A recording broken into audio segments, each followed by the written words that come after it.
तर आपण बघितलं लोकसभा आणि राज्यसभा दोन्हीचं कामकाज हे स्थगित झालेलं आहे। दरम्यान आज आपण जर बघितलं तर सीईटीची जी परीक्षा आहे त्यामध्ये सुद्धा आता आरोप केला जातो की त्यामध्ये पेपर फुटी झालेली आहे, कारण अनेकांना 12वी मध्ये टक्के कमी पडलेले आहेत, मात्र सीईटी मध्ये 100, 99 किंवा 98% मिळालेले आहेत। त्यामुळे एमएसटी सीईटी निकालामध्ये गैरप्रकार झाल्याचा आरोप करण्यात येतोय। विद्यार्थी आणि पालकांमध्ये यामुळे संभ्रमाचं वातावरण निर्माण झालेलं आहे। या पार्श्वभूमीवर राज्य सामायिक प्रवेश परीक्षा म्हणजे सीईटी कक्षाने या विरोधामध्ये आझाद मैदान पोलीस ठाणे आणि महाराष्ट्र सायबर पोलिसांकडे या संदर्भातली लेखी तक्रार केलेली आहे। तसंच संबंधित चित्रफितीमधील दाव्यांची सखोल चौकशी करून त्याची सत्यता पडताळण्याची मागणी देखील केलेली आहे। तर आपण बघतो एमएसटी सीईटी परीक्षेत सुद्धा गैरप्रकार झालाय का असा प्रश्न उपस्थित होतोय, त्याचा आरोप केला जातोय, कारण सीईटी मध्ये रँक मिळवणाऱ्या विद्यार्थ्यांवरती आता प्रश्नचिन्ह उपस्थित केलं जातं। याला कारण सुद्धा तसंच आहे, कारण 99 ते 100% अनेकांना मिळालेले आहेत, मात्र त्यांना 12वी मध्ये केवळ 40 ते 60% असल्याचा दावा करण्यात आलाय। त्यामुळे या संदर्भात आता पुन्हा एकदा प्रश्न उपस्थित केले जात आहेत। संकेत वर्क माझे सहकारी आपल्याला अधिकची माहिती देतात। संकेत, आता एमएसटी सीईटी परीक्षेत सुद्धा गैरप्रकार झाल्याचा आरोप होतोय।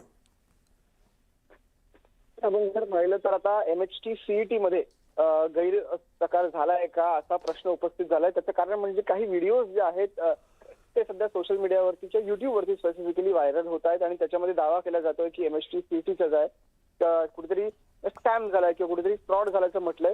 आता हे जे आरोप करतात ह्या व्हिडिओज मध्ये नेमकं काय आहे, तर जे विद्यार्थी आहेत किंवा जे परीक्षार्थी आहेत सीईटीचे त्यांना जे गुण मिळाले ते खूप छान मिळालेले आहेत, मात्र त्याच विद्यार्थ्यांचे एचएससीचे म्हणजे 12वीचे जे गुण आहेत ते आपण कुठेतरी पाहतोय तर ते कमी आहेत। म्हणजे आपण जर त्या व्हिडिओमध्ये नीट पाहिलं तर त्या व्यक्तीनेच म्हणजे ज्या व्यक्तीचा आरोप आहे त्यांनी सांगितलेलं आहे की 15वा रँक आलाय सीईटीला, पण त्याच विद्यार्थ्याला 12वी मध्ये जर आपण पाहायला गेलं तर 45% मार्क पडले आहेत आणि त्यांचा असा दावा आहे की सीईटी मध्ये ज्याला चांगले मार्क पडतात तर एक असं कोरिलेशन असतं की 12वी मध्ये देखील म्हणजे 12वी सायन्स मध्ये देखील त्यांना चांगलेच मार्क असतात। त्याच्यामुळे हा एक निष्कर्ष काढून त्यांनी हा आरोप केलेला आहे। अनेक व्हिडिओ सध्या जे आहेत ते सोशल मीडियावरती व्हायरल होत आहेत, मात्र आता याच्यामध्ये सीईटी सेलने जी आहे ती एंट्री घेतलेली आहे आणि आझाद मैदान पोलीस स्टेशन मध्ये या संपूर्ण प्रकरणाविरोधात हे जे व्हिडिओज आहेत या व्हिडिओ संदर्भात जो आहे तो गुन्हा दाखल करण्यात आलेला आहे। दुसरी गोष्ट महत्वाची म्हणजे फक्त व्हिडिओज नाही तर काही ऑडिओ क्लिप देखील सध्या अमित व्हायरल झाले आहेत, ज्याच्यामध्ये क्लेम केलं गेलंय की आम्ही 99% तुम्हाला आणून देऊ आणि त्यासाठी जे काही डील असतं ते करावं लागेल। त्याच्यामुळे कुठेतरी ऑडिओ क्लिप एका साईडला हे व्हिडिओज असे हे दोन प्रकरणं जी आहेत ती पुढे आलेली आहेत आणि आपण पाहिलं तर या दोन्ही विरोधात सीईटी सेलने जे आहे ते आझाद मैदान पोलीस स्टेशन मध्ये गुन्हा दाखल केलेला आहे। आता महत्वाची गोष्ट याच्यामध्ये अशी आहे की नेमका तपास कोणता होणार, तपास दोन्ही अनुषंगाने होणार। पहिली गोष्ट म्हणजे जर XYZ व्यक्ती किंवा काही व्यक्ती असतील ते आरोप करतायत की सीईटी मध्ये फ्रॉड झालाय, स्कॅम झालाय, त्या अनुषंगाने तपास होणार आहे का, आणि दुसरा म्हणजे जर सीईटी म्हणत असेल की असं काही घडलं नाही आणि सीईटीने जर गुन्हा दाखल केला असेल तर हे नेमकं आलं कुठून आणि नेमकं कसं आलं या अनुषंगाने तपास करणार आहेत का, असे दोन प्रकारे या संपूर्ण प्रकरणामध्ये जे आहे ते तपास होणार आहेत का हे आता पाहणं खूप जास्त महत्वाचं आहे। अमित बरोबर, त्यामुळे तपास कसा होतोय पाहणं संकेत महत्वाचं असेल आणि विद्यार्थ्यांमध्ये सुद्धा यामुळे संभ्रमाची अवस्था निर्माण झाली आहे। धन्यवाद या सगळ्या सविस्तर माहितीसाठी।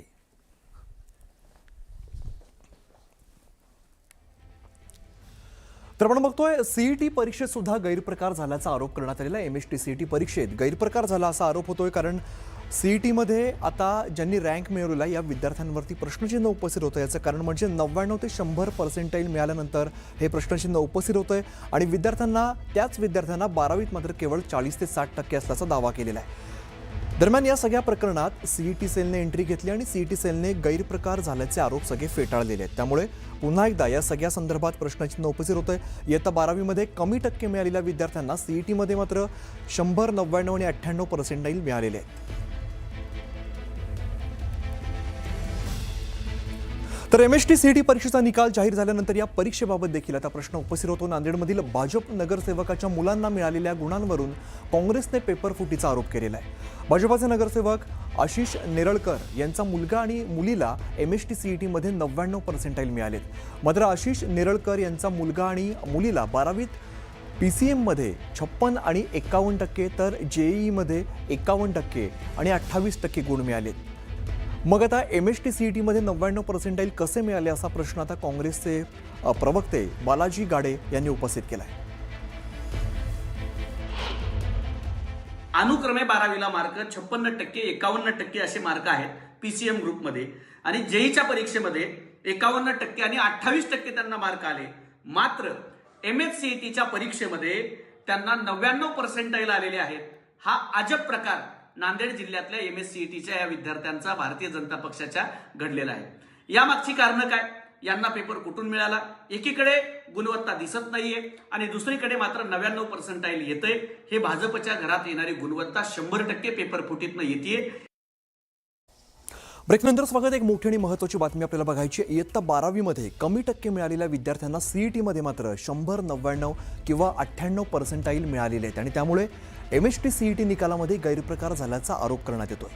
यामुळे विद्यार्थी आणि पालकांमध्ये एकीकडे संभ्रमाचं वातावरण आहे आणि या पार्श्वभूमीवर CET कक्षाने या विरोधात तक्रार देखील दाखल केलेली आहे. आपल्यासोबत बोलण्यासाठी काँग्रेसचे प्रवक्ते सचिन सावंत आहेत. त्यांच्याकडे आपण थेट जाऊया. सचिनजी, आपण बघतो आता नवा वाद पुन्हा एकदा समोर येतोय. नवा आरोप केला जातोय. CET परीक्षेत सुद्धा गैरप्रकार झाल्याचा आरोप आहे. निश्चितपणे म्हणजे या संदर्भामध्ये मी सातत्यानं आवाज उचलतोय. मे महिन्यामध्ये देखील या विषयावरती मी पत्रकार परिषद घेतली होती. 2 दिवसापूर्वी देखील घेतली होती.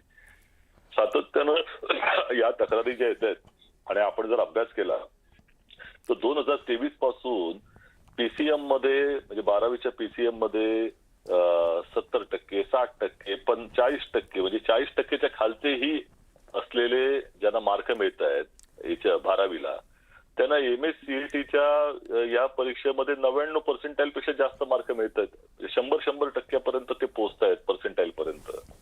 ही शक्यता कशी आहे? गेल्या वर्षी तर नापास झालेले विद्यार्थी होते 10वी आणि 12वीला, त्या लोकांना देखील मार्क मिळालेले दिसतात. आणि आजही आता तर ह्या परीक्षेमध्ये तर जुळा निकाल आलेला आहे एका ठिकाणी. म्हणजे पहिल्या 100 मध्ये एका घरामधले 2 विद्यार्थी आहेत, बहीण भावंड, आणि त्यांना सेम मार्क मिळाले, म्हणजे जुळे मार्क मिळाले. तर आता हे CETला विचारलं तर असं तर घडू शकतं म्हणे, असा योगायोग होऊ शकतो. तर आता ह्याला योगायोगाच्या परिसीमा गाठल्या जात आहेत. या वर्षी जवळपास 4328 मुलांना 99% पेक्षा जास्त मार्क मिळाले पर्सेंटाईल. आणि त्यातले जवळपास 358 मुलं जे आहेत त्यांना PCM मध्ये 70% पेक्षा खाली मार्क आहेत आणि 40% पेक्षा कमी असलेले मार्क असलेले 12 विद्यार्थी आहेत. म्हणजे त्या तुम्ही लक्षात घेतलं पाहिजे. समजा मॅथमॅटिक्सचा विषय जरी घेतला तरी 20 मार्क हे कॉलेज देतं आणि 20 मार्काचे थिअरीचे पेपर प्रश्न असतात. आता त्यांना 40ही मिळत नाहीत मार्क आणि जवळपास 6 लाख विद्यार्थ्यांमध्ये ते 5,99,000 विद्यार्थ्यांना पाठी टाकतात. तर ह्यावरती प्रश्न विचारल्यानंतर CET म्हणतं की अशा पद्धतीनं होऊ शकतं निकाल. तर हे कितपत योग्य आहे? त्यामुळे याची न्यायालयीन चौकशीची मागणी आम्ही त्या ठिकाणी केली आहे. हे सातत्यानं हे जे घडामोडी घडत आहेत त्यातनं संशयाला जागा आहे, परंतु हात वरती केलं जात आहेत CET कडनं. हे दुर्दैवाचं आहे. बरं सचिनजी, या संदर्भात तुम्ही काय आंदोलन वगैरे करणार आहात? तुमची त्याबद्दलची काय भूमिका असेल? नाही, या संदर्भामध्ये आम्ही न्यायालयीन चौकशीची मागणी केलेली आहे. सरकारनं तात्काळ चौकशीचे आदेश दिले पाहिजेत याच्यावरती, अशी आमची मागणी आहे. बरं सचिनजी, धन्यवाद. तुम्ही सविस्तर बातचीत केली त्याबद्दल.